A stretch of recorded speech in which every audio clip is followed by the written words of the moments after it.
less than an hour ago that President Duterte, has withdrawn the Philippines from the ICC. Kudos to him for standing up for the Philippines because hindi naman siguro tama, ginaganyan na lang tayo, tinatrato tayo ng mga dayuhan na akala mo naman hindi tayo marunong dito, hindi tayo nakakaintindi, tayong inuutusan kung ano-ano pinagsasabi tungkol sa atin.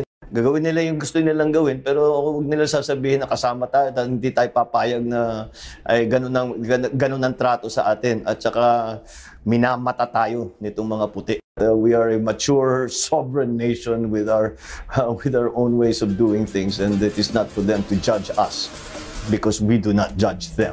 Mr. President, may violation ba ito sa ating soberanya, itong pagkaka-aresto kay dating Pangulong Duterte? No. Bakit naman? Dahil consistent naman tayo. Hindi tayo tumutulong sa investigasyon ng ICC. Wala tayong meron tayong contact sa kanila, natural.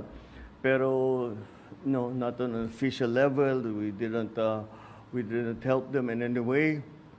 The arrest the arrest that we did today was in compliance with our commitments to Interpol.